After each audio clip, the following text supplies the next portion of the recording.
C'est très compliqué, déjà pour une personne valide, c'est compliqué. Alors évidemment, en plus pour une personne handicapée, il y a les problèmes d'accessibilité, qui sont les problèmes numéro un dans la vie courante, mais aussi également les réflexions et les préjugés, les a priori qu'on a envers les personnes handicapées, quels que soient les types de handicap.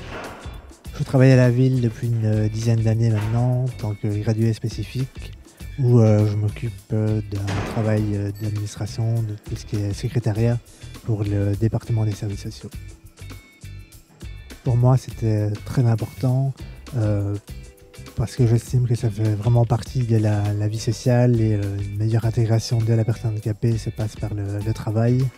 Et c'est pour ça que j'ai fait des études, j'ai fait un graduat. Une fois que j'avais un diplôme, il était pour moi évident que j'allais travailler, même si il m'a fallu à peu près 1 an pour trouver du travail. Ce qui est important, c'est justement que tous nous participions à la ville. Il ne peut pas y avoir des exclus. Il y a une série d'exclus, je vais dire, pour des raisons sociales, mais il y a aussi des personnes qui peuvent être exclues tout simplement parce qu'elles sont porteuses d'un handicap, alors que, je vais dire, il suffit parfois de certaines mesures relativement simples pour faire en sorte qu'elles participent à la vie vraiment de la cité. Et ça me semble important, d'autant plus que très souvent, ces personnes n'ont pas choisi, ça leur est tombé dessus, je vais dire, soit de naissance ou bien suite à un événement de la vie. Et donc je pense vraiment que la solidarité doit se marquer à ce niveau-là. En tout cas, c'est ma conviction personnelle que nous devons nous engager dans cette voie-là, mais c'est une conviction qui est partagée largement par le collège et par le conseil. Nous pouvons dire aujourd'hui que non seulement nous atteignons, mais nous dépassons les obligations qui sont demandées par la région wallonne en matière d'embauche de personnes handicapées, puisque nous avons un taux de 4% d'engagement et de présence de personnes handicapées chez nous.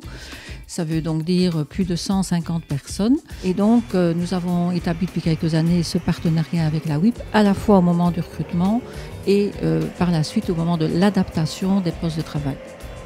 Parce que je pense que c'est un devoir aussi du service public, non seulement de fournir un emploi, parce que ce sont des emplois qui sont utiles à la population, mais si en plus d'être utile à la population, cet emploi est aussi utile aux plus démunis ou aux plus fragiles d'entre eux qui ne trouveraient peut-être pas dans le secteur privé à avoir un travail à l'époque où nous sommes, ça fait partie, me semble-t-il, de la dignité humaine et du rôle du service public. Est-ce que vous pouvez nous expliquer ce que vous faites ici comme métier? Comme métier, comme jardinier à la ville. Maintenant que c'est bientôt, donc c'est l'automne, alors on ramasse aux feuilles. L'accessibilité et toute la problématique de la personne handicapée, c'est évidemment un thème important pour le collège et le conseil de la ville de Liège. Et notamment, ce qui fait notre caractéristique, c'est que nous avons une cellule qui s'appelle Access Plus et qui a en charge de prendre cette problématique, notamment, tout d'abord par le fait que nous avons un architecte spécialisé qui va contrôler tous les permis de bâtir et faire en sorte qu'on respecte bien les conditions du quatuple en la matière.